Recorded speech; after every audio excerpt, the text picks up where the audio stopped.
Ce livre, c'est un livre d'une grande intensité, d'une grande densité, et je pense qu'il faut le lire au moins 2 fois pour le comprendre. C'est un livre inépuisable. Alors, si vous l'avez lu ou si vous n'avez pas encore lu, sachez que vous le lirez 2 fois, au moins. Voilà. La première question que je voudrais vous poser, Hélène, c'est que vous, je le sais, vous avez été orpheline en 1942. Vos parents ont été déportés cette année-là. Votre père a été arrêté en 1942 également, il est déporté au début de 1943. Alors, la narratrice a perdu aussi ses enfants, ses parents, en 1942. Je dis ça, la narratrice, parce que je crois qu'il faut distinguer un peu l'auteur de la narratrice. Vous dites à un moment, ou plutôt c'est surtout dans la présentation qui est faite, dans la livration que les personnes ici présentes ont reçue, ce livre n'est ni une autobiographie ni un témoignage, mais un vrai roman. Alors jusqu'à quel point la narratrice se confond-elle ou ne se confond pas avec l'auteur? Jusqu'à quel point y a-t-il invention? Si je comprends bien, vous voulez que je réponde tout de suite, hein? Oui. Bon, ben c'est effectivement un roman, ça parle de la vie, et il est évident que dans celui-ci, il y a beaucoup de repères extrêmement forts par rapport à ce que j'ai connu moi-même. Disons, la disparition brutale, fin 1942, le salut, l'enfant caché dans la campagne. J'aimerais bien qu'on parle de ça d'ailleurs, un petit village de l'Ouest pendant... On va en parler. On va en parler bien. On entre dans ce livre par justement les sensations, la sensibilité de l'enfant. L'enfant vous prend par la main pour vous faire entrer dans son point de vue. La nuit, le froid, le toucher, la voix. Donc ça, c'est, disons, il me semble, un moyen de ne pas vous décourager dès l'abord par rapport à un thème qui est tout de même extrêmement dur à aborder un soir d'août où on essaie d'oublier tous ses soucis. Donc, je voulais vous le dire, l'abord est intime et familier. Il n'est surtout pas ni grandiose ni majestueux. Alors, je reviens à la question de Jean-Bernard, que je ne veux pas éluder, même si c'est une question à laquelle il n'est pas de vraie réponse. Le passage du vécu au romanesque est une alchimie dont il est bien difficile de rendre compte. Elle existe. L'invention, ce n'est pas d'effacer complètement, et quand il s'agit d'un roman qui est proche de son expérience, ce n'est pas d'effacer les choses fortes que l'on a vécues. Mais ces choses fortes que l'on a vécues, il faut que le lecteur, disons, les éprouve, qu'il se mette à la place d'eux qui a vécu. Et quelles sont les qualités par lesquelles l'écriture parvient à transmettre cela? C'est une forme de cohérence. Il faut que l'ensemble des détails que l'on donne s'accordent bien ensemble, et c'est une forme d'unicité. Je vais prendre un exemple, parce qu'il faut parler sur les exemples, c'est plus simple. Un exemple emprunté au livre. La famille qui m'a sauvée, et ça occupe le salut dans le train qui vient de Paris à la campagne, c'est un chapitre. Bon, cette famille, elle s'appelait, c'était son vrai nom, Médée. Le nom, je le donne. Je le donne. Pourquoi? Parce que Médée, c'est un nom complètement plein de sens. Vous comprenez, par rapport au tragique. C'est à la fois le mythe extraordinaire de qui supprime ses propres enfants, et puis c'est aussi, si on joue sur les anagrammes, et j'aime beaucoup ça, un cri, un appel à l'aide. M'aider, il faut. Donc voilà, ça je le garde. Cette famille, et la personne qui est devant moi peut en attester, puisqu'il nous a connus à ce moment-là, et que je le revois pour la première fois, cette famille avait un fils. Ce fils, il est totalement absent du roman, totalement. Par contre, il y a une petite fille plus ou moins inventée qui est là et qui est morte dès la naissance. Ben parce que tout ça, c'est une recharge de signification. Vous voyez, par rapport à ce que l'enfant sauvé peut éprouver. Donc, voilà, le roman, il est fait d'invention, il est fait de retranchement, il est fait d'organisation qui n'ont pas forcément à voir, et pas du tout à voir, avec le vivre et avec le vécu. Il faut rendre compte de quelque chose qui est totalement, qui est global, et que le lecteur, dans lequel le lecteur est totalement absent. À la page 50, vous écrivez « Je construisis ma vie d'un trait, études, métier, famille, tout fut promptement mené, moins de 20 ans après l'orphelinat, c'était fait, la vie commençait. » Que ce soit donc la narratrice ou l'auteur, mais il y a en tout cas des points communs, et j'aimerais bien que vous vous présentiez, que vous disiez vos études, le métier, la famille. Alors vous voulez que je ne parle pas du livre? Non, parce que tout ça n'est pas dans le livre, justement, pratiquement. Justement, tout ça n'est pas dans le livre, il n'y a que ces 3 lignes. Le livre, ce n'est pas ça.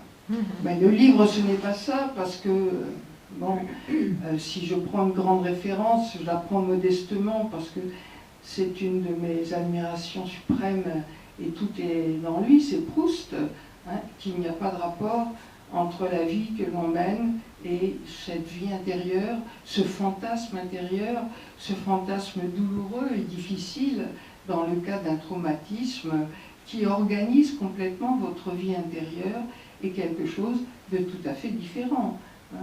Je veux dire, jusqu'à ce que je quitte Caen, c'est-à-dire j'avais déjà un certain âge, j'étais enseignante en classe de préparation, personne ne connaissait mon histoire, personne ne savait d'où je venais, et j'avais simplement peut-être un peu un air d'ailleurs, mais bon voilà, j'ai fait des études, j'ai connu tous les internats de filles soupçonneux et médiocres, les cantines d'après-guerre qui étaient assez repoussantes, et j'ai essayé de sauter à pieds joints par-dessus tout ça, pour finir, je croyais, rapidement, parce que il me semblait qu'il fallait toujours aller plus avant, plus vite. Il y a une seule chose qui était très forte et qui était pas dans cet ordre-là, mais qui était dans l'ordre du destin, c'était la rencontre avec mon mari, Bernard. Mais ça, je ne veux pas en parler ici, c'est pas le lieu. Mais bon, aller de l'avant, et puis tout d'un coup, on a été tellement de l'avant, on a réussi, on a fait tout ce qu'on voulait. Alors quoi? Il n'y a plus rien devant. Et à ce moment-là, c'est le derrière qui vous attaque, et c'est tout ce que vous avez repoussé qui vous tombe d'un coup sur le dos. Voilà. Voilà donc ce que je voulais ce que vous me demandez de dire, qui n'est pas dans le livre. Moi, j'aimerais mieux, si vous le permettez, cher Jean-Bernard, j'aimerais mieux parler du petit village, du petit village pendant l'occupation. Parce que ça, comme ça a été vécu, c'est plein de traits extrêmement justes et qui, pour la plupart d'entre vous, vous font pénétrer dans une étrangeté. Le village à cette époque-là, il est quasiment éternel. je veux dire, pour notre génération et ceux qui ont eu, disons, l'occasion de vivre dans un village, on a en fait vécu 3 siècles durant notre pauvre vie. Parce qu'en 1940, dans les villages, on est encore dans le 19e. Après un événement qui se passe dans le récit, qui est l'arrivée des Américains à la gare, et la profusion là, des pastilles acidulées, des cigarettes, camel, du savon, etc., on entre dans le XXe siècle. Et puis, avec ce que nous avons connu, 2001, on est entré dans le XXIe siècle. Alors, je considère qu'on est une génération qui a eu énormément de chance et qui a là un condensé d'expériences formidables. Que vous dire de ce petit village? Bon, c'est un village où le rythme de vie est extrêmement lent et inchangé, avec ses catégories sociales, les aristocrates, qui sont complètement désargentés dans cette partie de la Mayenne, parce qu'ils n'ont pas été courtisans sous Louis XIV. C'est donc de très anciennes familles aristocrates, du temps des croisades, mais qui n'ont pas un sou. Comme je dis, donjon branlant et pont-levis rouillé et fille à marier. Et c'était vraiment exactement ça. Avec les fermiers, qui sont un peu sous le joug, mais qui se moquent aussi, bien entendu. Qui se moquent des aristocrates, les commerçants et puis les professions libérales. Enfin, il y a ces catégories bien marquées. La bourgeoisie du village et puis ce qui n'est pas.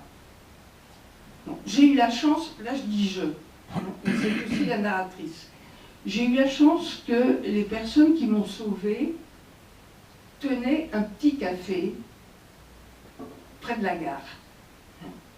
Et ça, pour l'enfant qui vient de vivre un traumatisme dont moi-même je ne prends pas la mesure. Il m'a fallu toutes ces années de souffrance, de pluie et d'élucidation pour arriver un tout petit peu à approcher de ce qu'avait pu être ce traumatisme. Mais le petit café, pendant la guerre, c'est un va-et-vient constant de gens. Les foires, les paysans, l'atmosphère très bavarde et très gaie pendant la guerre. On n'était pas triste du tout.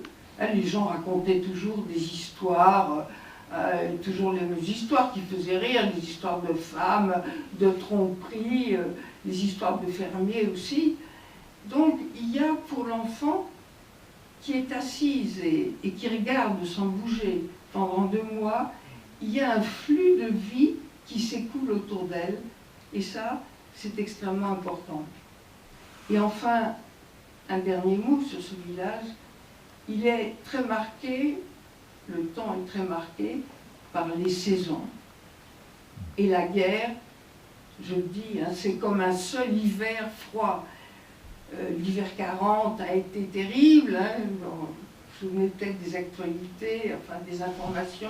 On skiait à Montmartre, il y a eu des hivers terribles, et toute la guerre, aussi à cause du noir, parce qu'il n'y a pas de... Bien entendu, il n'y a pas de chauffage central, il y a peu de charbon pour faire du feu, il y a un poêle unique souvent, donc ce sont ces ambiances de froid, de nuit, très difficiles physiquement, mais qui en même temps marquent l'enfance d'une façon extraordinaire. Les saisons, et puis avec l'arrivée des Américains, le débarquement, la libération, ça c'est l'été, c'est l'Éden paradisiaque. L'arrivée des Américains à la gare d'Evron, c'est absolument magnifique. Et puis, en même temps, et ça va de pair, ce qui est très important, et je ne regrette pas du tout, enfant juive, d'avoir été marqué par cela, c'est le rituel catholique. C'est le rituel catholique avec un très belle basilique qu'il y a dans ce village. Et l'enfant arrive en octobre, fin octobre. Aussitôt, c'est la Toussaint, la fête des morts, la tristesse, la sonnerie du glas, les ornements de l'église. Donc, vous voyez comment, symboliquement, sans que les événements aient été dits, cela marque profondément l'esprit d'enfant. Et elle vit à travers le rituel, et Pâques, la résurrection. Donc tout ça, moi je peux lire un petit peu. Rien n'a bougé depuis.